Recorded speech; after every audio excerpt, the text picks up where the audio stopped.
And now, ladies and gentlemen, it's time for Jonesin' with Jeff Drake.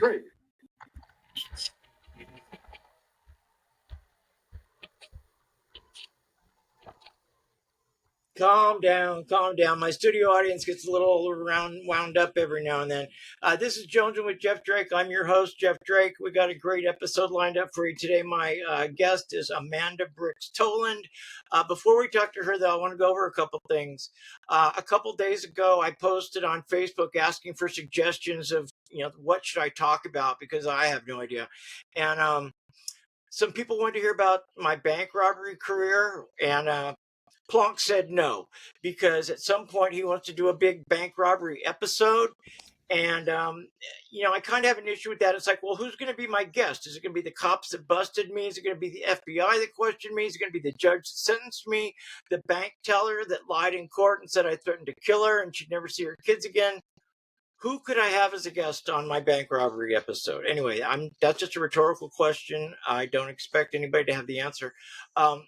Somebody also posted a picture that I've seen online before of Texacali Jones and Jeffrey Lee Pierce backstage at the Peppermint Lounge. Must have been autumn of 1982. And behind them, written on the wall, is Jones's.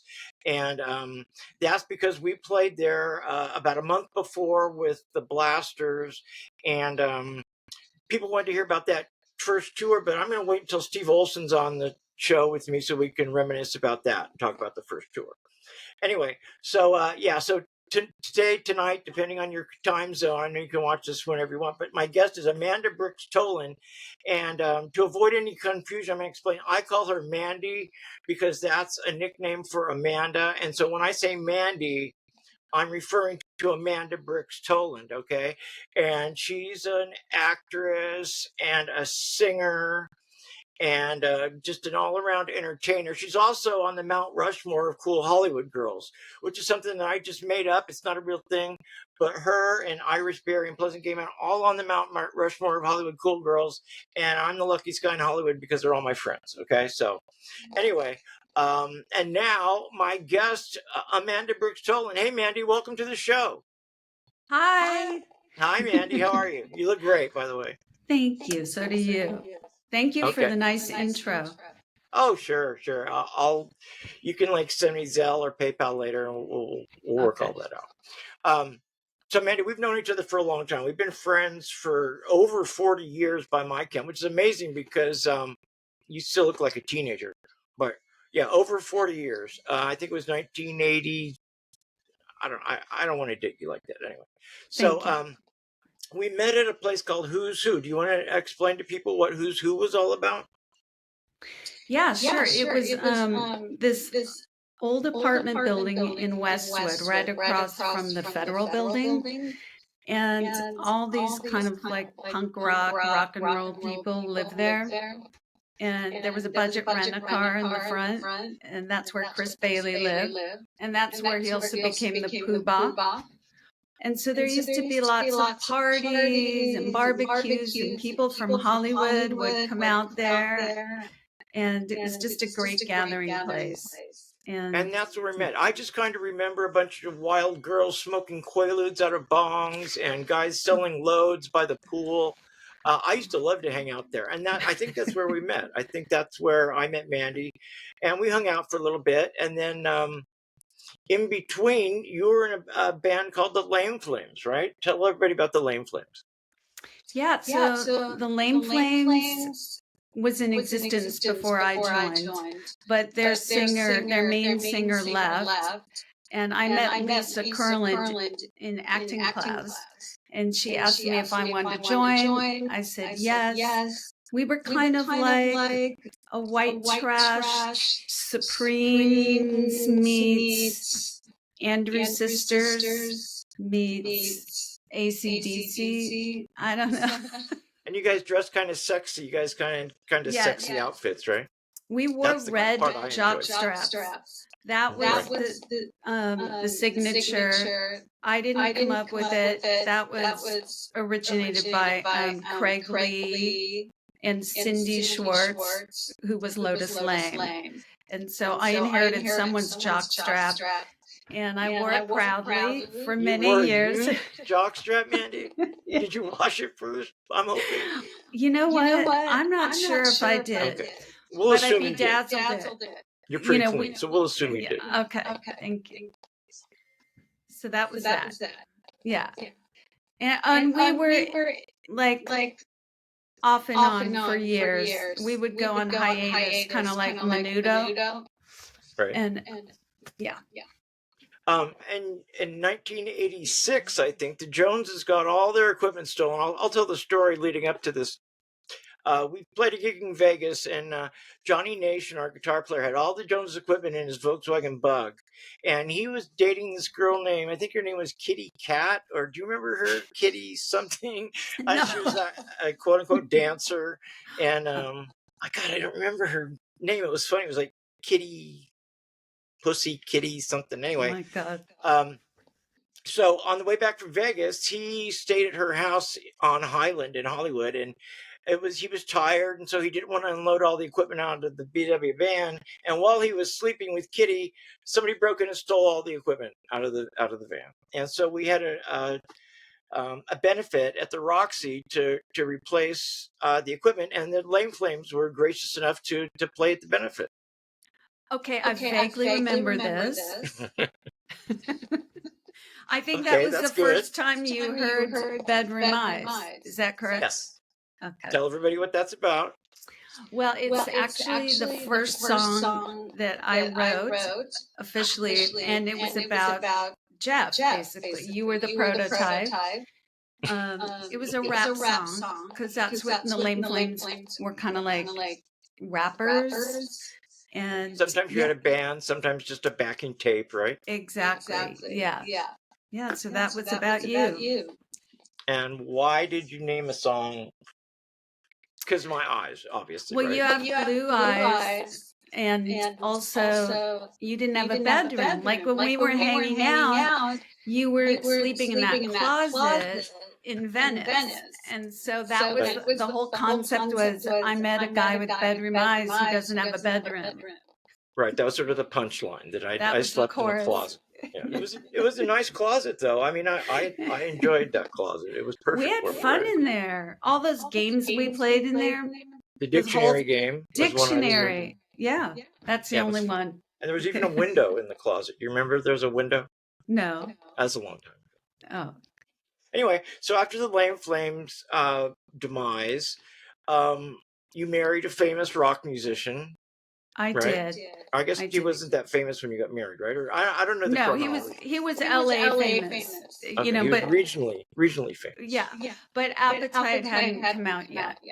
And then we married, and then subsequently unmarried, consciously uncoupled, as Gwyneth Paltrow likes to talk. And I gotta say, until I heard those stories, I thought he was the cool one in that band. That I won't even say their name, but apparently not. Oh. Well, we all grow up, and is there we like all a non-disclosure agreement or something? I hear he's doing great. We have mutual friends, and you know he has two beautiful daughters, his beautiful wife, and you know. So I don't. Other than that, I don't really know. Okay. But is Steve vacuuming or something? I'm hearing this.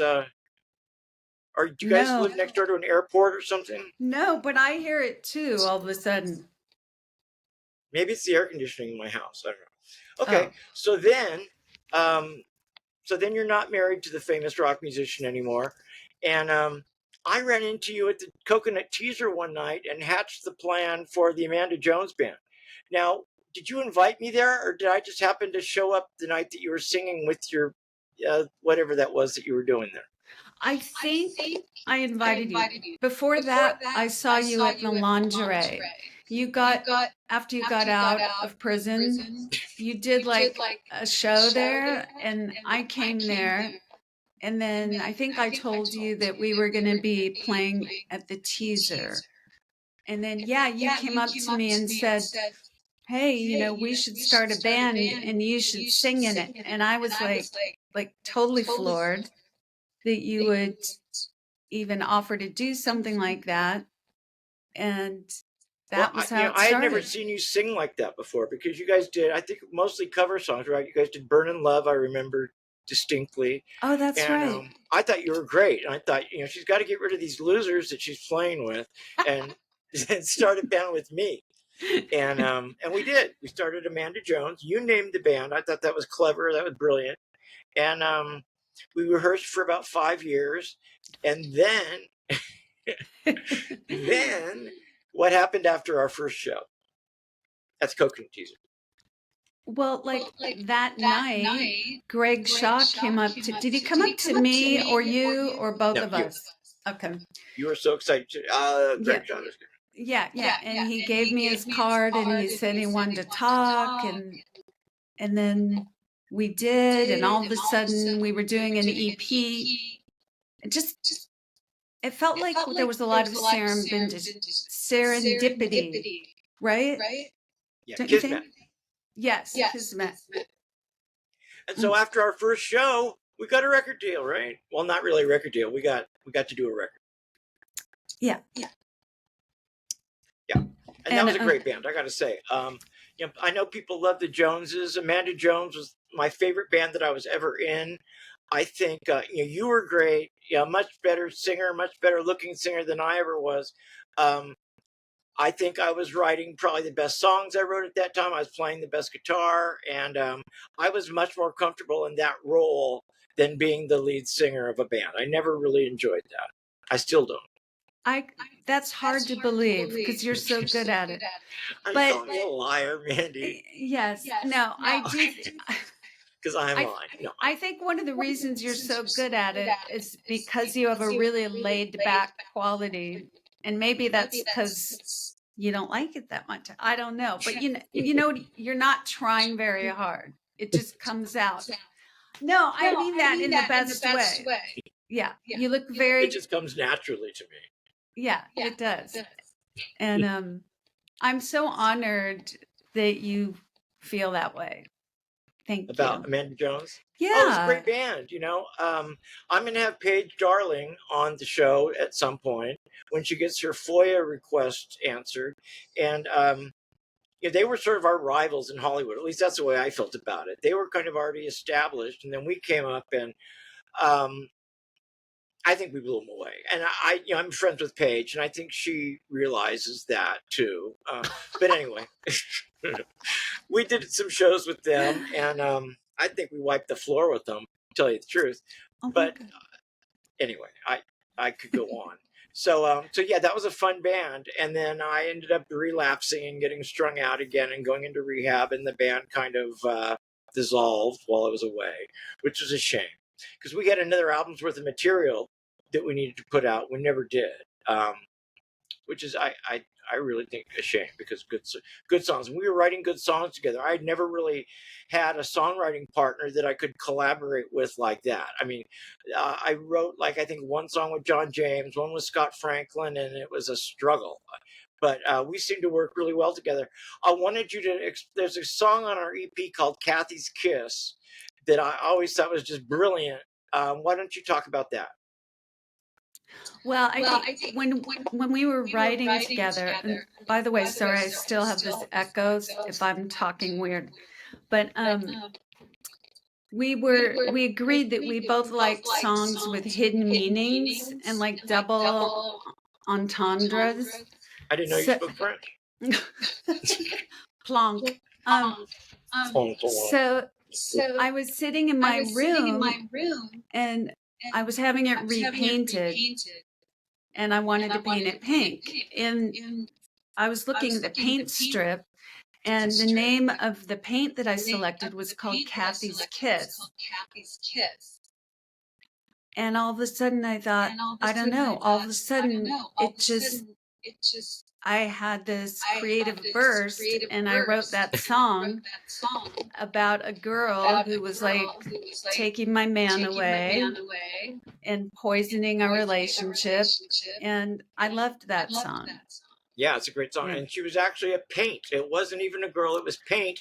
And you so brilliantly even worked in the serial number of the paint into the song, which I thought was just blew my mind. But yeah, I love that song too. That was a really good song. And That was then fun. we had a song called Private Enemy, which I think is one of our more hard rocking numbers because we were kind of a rock and roll band. I mean, we weren't like floofy, it had sort of a pop element, but with me playing guitar, it's not going to be too nice. I mean, it's going to be raunchy, Thank and it God. was. And I thought it was great. I really loved being in that band. And we had Sean playing drums, and we had what's his name? Keith. What was it? Keith, right? My old friend from Huntington Beach.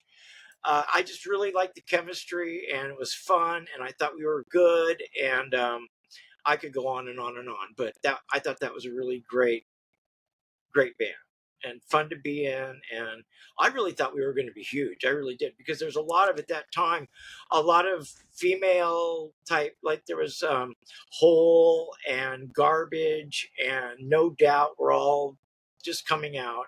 And it seemed like the time was right for us. And I just proved that I liked heroin more than I liked being in the band and ruined everything. But is that the last? Mandy Brick's musical endeavor? Was there any more after that? No, there wasn't. I That think was it. I knew that it wasn't going to get any better than that. And I'm sure I was kind of grieving the band and other things, and my life went in a completely different direction. Right. But I loved it. I decided to settle down. And I've had a beautiful life since then. But that was the pinnacle of my career, was Amanda Jones. And we had so much fun writing together, like on the phone, laughing. And remember Bonbon Eater? It was a great time. Like I said, it felt really creative and organic. It's almost, I don't want to get too whatever, but it's almost like we could read each other's minds, and Yes. we kind of knew what to do without even talking about it too much. It was thrilling. Like I said, I've never really collaborated with anybody like that. It was really rewarding for me. I always tell everybody, they go on and on about the Joneses, and I'm like, you know what? That's not even the best. That's not even the best Jeff Drake. The best Jeff Drake was Amanda Jones. And you were talking about you knew you could never do anything better than that. People, you might know this. People, when they talk about the Joneses, they always love that song "Pillbox" that we do. And that was actually the second song I ever wrote. I was 16 years old, and I'm like, well, has it all been downhill since then? I mean, was that my pinnacle when I was 16? Should I have stopped after the second song? What do you think, man? No, well, Criminals was your first one, right? Right, Criminals. And yes. I still love that song. I mean, there are days when I blasted in the car. Really? And I was going to wear my Criminals t-shirt today, but it was a little too big. So I didn't. But I want to add that I'm a huge Joneses fan. And so there. But the fact that those songs still stand up, then that means that it hasn't been downhill. And the thing that I really like about Criminals, besides it being the first song that I ever wrote that was actually like a song, it was so punk rock. And I think it was 1977 when I wrote it. The first line, "Gotta go to Rome, spit on the Pope." It's like, I think I should have stopped my songwriting there, because that was my pinnacle. It's like, I don't think I ever wrote anything better than that. It was the first one I ever wrote. Oh my God, that's so funny. That is not and true. Devoted my life to heroin, which I ended up doing anyway. No. So, Mandy, anything else you want to talk about? Do you have anything to promote or promote? We've got a lot more time to talk, so I'm not trying to rush you or anything. I wanted to talk to you about one of my favorite memories about Amanda Jones. Go. Don't let me get in your way. I wonder if you'll remember this. Do you remember when Keith got us that gig during the Christmas show for that corporation? Like a corporate Christmas party? Yes. And they offered us more money to stop. Did they really? Yes.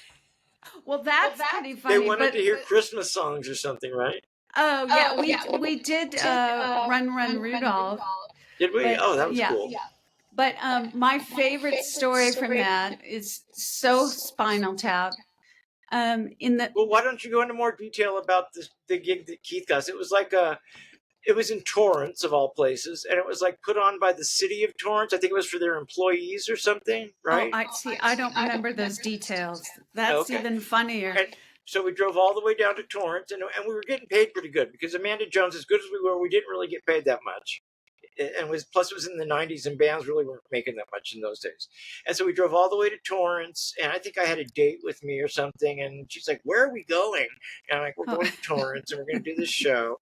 And so we got up on stage, and we were playing, and everyone's just sitting there looking at us, all these city employees and stuff. And somebody came up to me and said, "Hey, do you guys know any Christmas songs?" I'm like, I think we pulled out Run Rudolph Run, and then they actually offered us to pay us a little bit more if we would stop.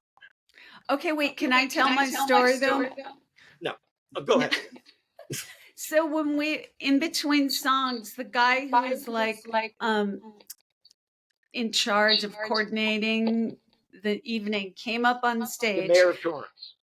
Are you serious? No, I won't interrupt. I'm sorry. And he grabbed the microphone, and it felt like he was going to say, "Aren't these guys doing a great job?"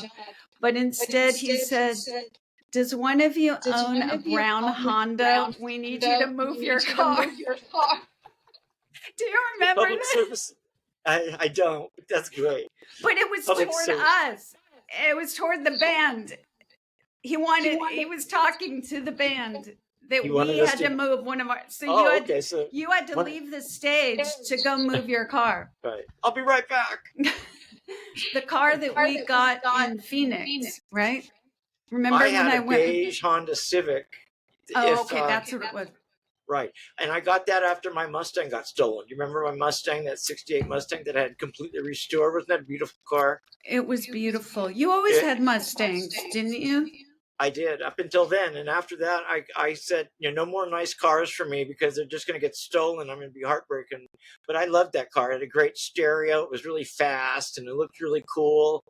I kept getting hit by drunk drivers, and every time I would do that, I had this attorney, and I would get money to fix up the car more. And it was completely fixed up, and then it got stolen. That is so awful. I'm Such sorry. a drag. And then we drove out to Arizona, and I bought that Honda Civic for $500. I drove it. Yeah. I remember I didn't know how to drive a stick shift. You had to teach me how to drive a stick shift. Oh my gosh. See, we have so many memories. Well, when you're old, I'm old. You're still young. No, we're the same. Maybe I'm 1 year younger. Yeah. Okay. I'm gonna go with that. Okay. It's 30. What else? What else do we have to talk about? Let's see. Let me think. Mandy and Jeff. Well, we talked about Amanda Jones. We talked about Who's Who.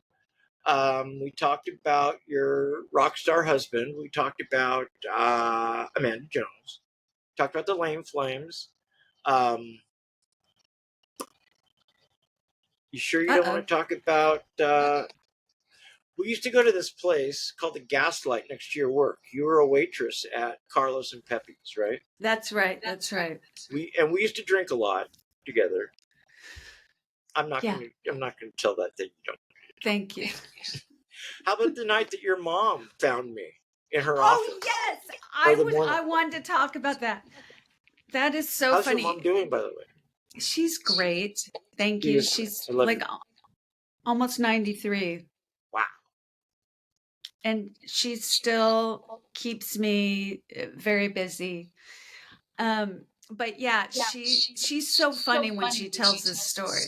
But she says, I went downstairs in the morning to work on something on my typewriter because she had that little base room, like office thing. Right. And there was a twin bed in there.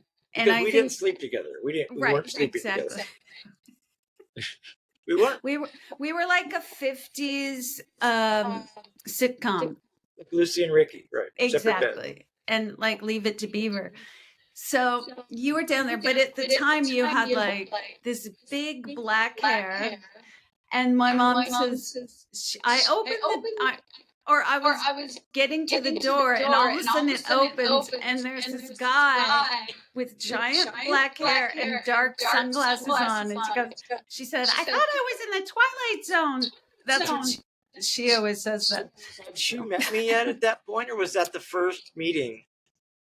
I don't know, but it could have been the first. But at least you weren't drinking and driving. That's right. And at least we weren't sleeping together. That must have been reassuring for her. That is really this guy's funny. respectable. He's not just trying to, pounce. That's right. No, you were always very sweet. And thank you, Mandy. I mean, and you thank you. One of my favorite people in the world. Oh, you too. And you should be on the Mount Rushmore of cool Hollywood girls. Thank you. I'm honored. You should be on it too, except not as a girl. A cool Hollywood girl, though. I know. I have a question. So you have a question? Well, I was going to ask, do you still hate Birkenstocks? Yes. Oh my God, because I remember you hated them so much, and you practically thought it was like could end a relationship with a girl if she wore Birkenstocks. But have you noticed how trendy they are? I haven't. Drive you I'm crazy? not spending a lot of time looking at people's feet. But remember that girl Lori that I was with? No, man. No, this is not a Birkenstock. It's another brand, but it is bedazzled. Would that pass the test? Birkenstock-ish. It's Birkenstock-ish. Do you remember that girl Lori that I was with after I got out of prison? Of course. She wore Birkenstocks. It was almost a deal breaker. That's what I mean. I remember you were saying that. And at the time, I was like, well, what if they made cool ones with studs on them and stuff? And you said, no, absolutely not. They What's do. that and picture you can behind you? Oh, this is from our record release party. And Arlen Helm took that. He was a photographer who loved girl bands, and but he was a postman by day, and he loved camouflage. Remember, he brought a book of camouflage swatches to share with friends and stuff. Yeah, I don't remember. And he's now married with a child. Oh, good. We're Facebook friends. But you remember the Amanda Jones record release party? I thought that's what this is. Oh, I guess I don't remember. Oh. We had it at the teaser, and then Lori was working at the Crocodile Cafe on what was that, Fairfax? And I thought it was at the Cadillac Cafe. Crocodile Cafe. Oh, okay. I think. I don't know. What do I know? Starts with a C. Yeah, and that was a cafe. It was fun. Yeah. Yeah, really fun. Yeah, I really thought that band was going to take over the world, and we probably should have. We still can. We still can. Is it too late? No, we'll just get Bump to re-release that EP and see what happens. I called Susie. Do you know Susie that works at Bump? I think she was Greg's wife or something. Anyway, Sean, our drummer, said, "Hey Jeff, you should get a hold of Susie at Bump. Whenever I need Amanda Jones CDs, I call her and she sends me some." And so I called her and said, "Hey, can you send me some Amanda Jones CDs?" And she said, "There are none." Sorry, Jeff. No, you get none. You get nothing. Oh wow. Yeah. I don't know if I'm persona non grata over there at Bump or. I'm sure they sold out. I mean, really. But I sent you some, right? I'm sorry. Didn't I send you some? Yes, you did. That was very nice of you. I sold them. I kept some. I kept enough so that I always will have one. But I wanted to distribute them so that everybody could just bask in the greatness of having a Amanda Jones CD. You wanted to share the love. I did. I wanted to share the genius. This is like if there's an Amanda Jones emergency, you can break the glass and take this CD out. Oh, wow, that's very cool. So, we didn't really talk about the dictionary game. That was something. That's one of my most vivid memories is playing the dictionary game. Probably way more than normal people ever would have considered doing something like that. But we had a good time. We'd usually get drunk, right? Right. Before, and we'd play the dictionary game. You want to explain how it worked? Yes. Well, you must have had a dictionary in your closet, right? Because I remember.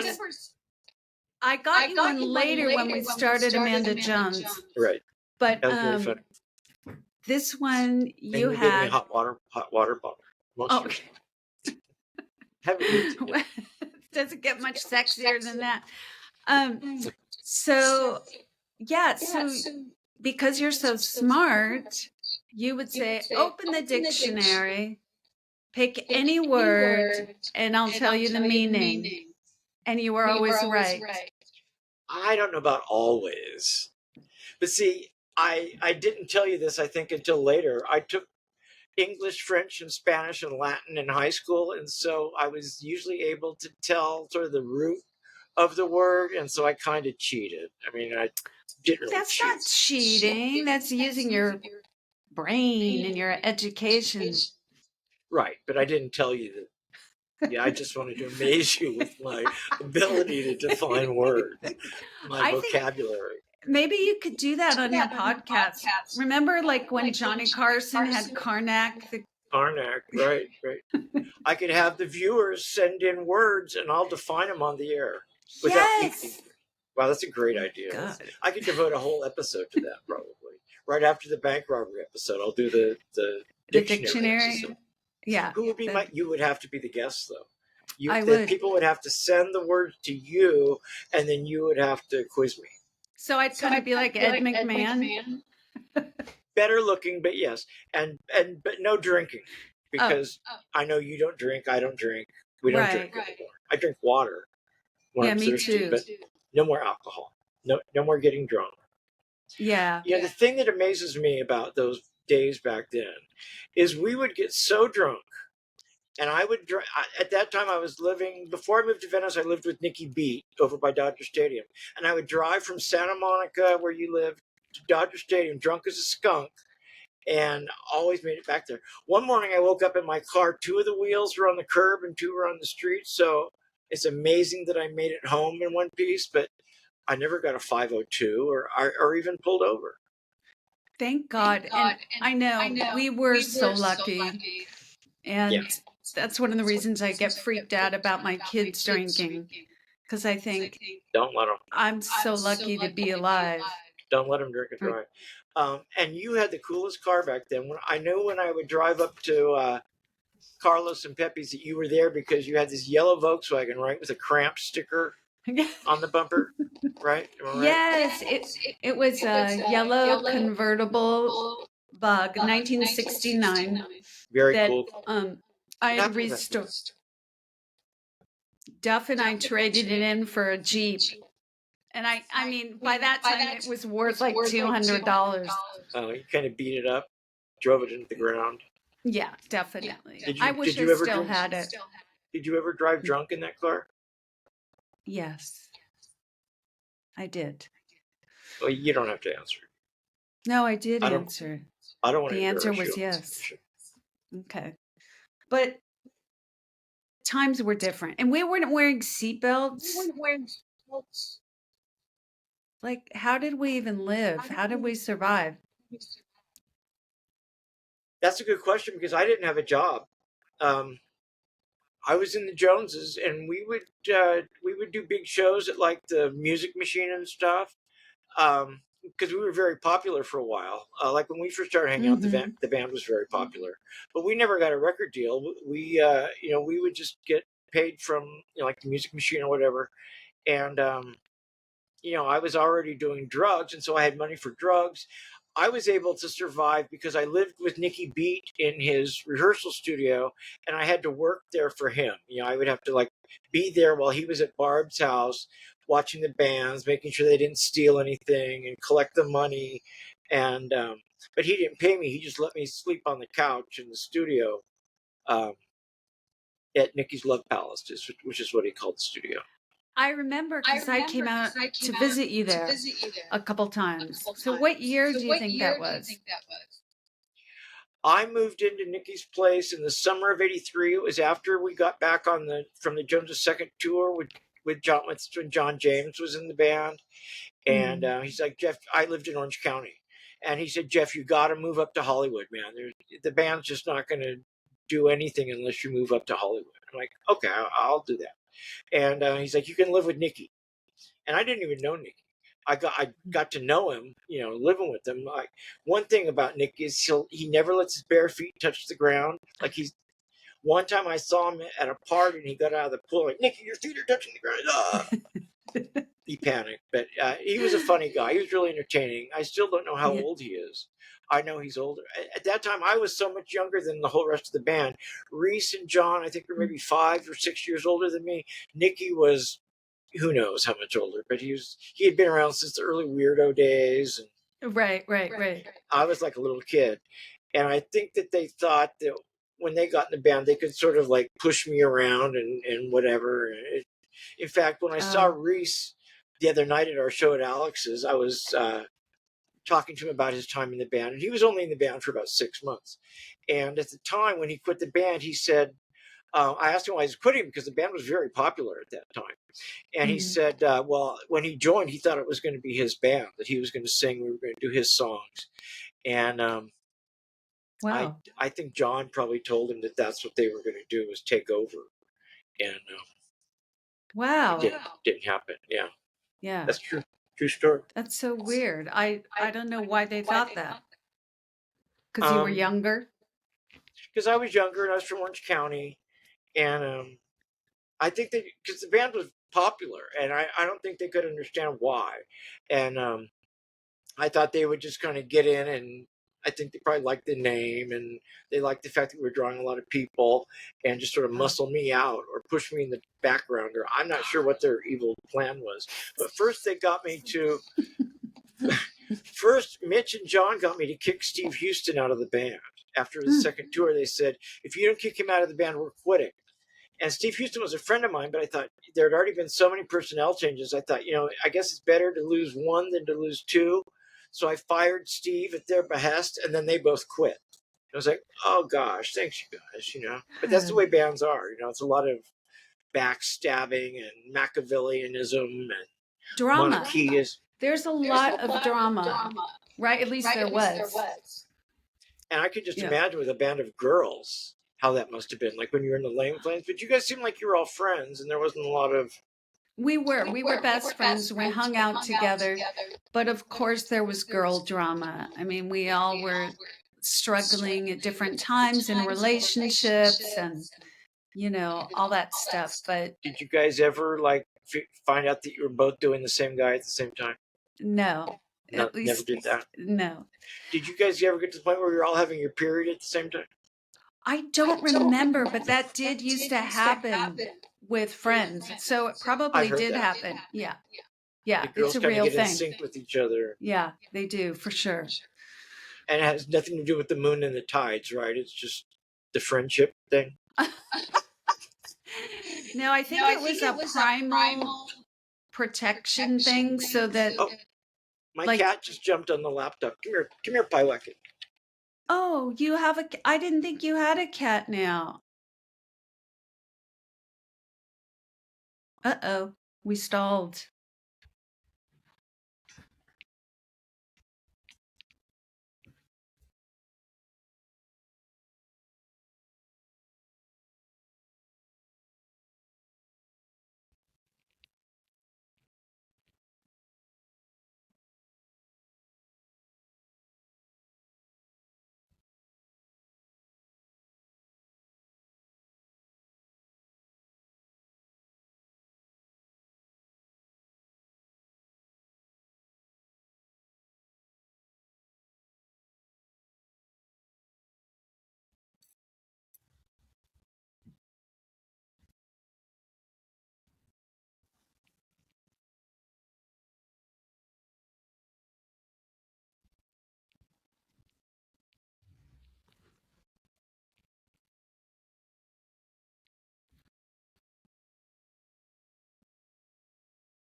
I'm sorry about that. My cat jumped on the computer and turned it off.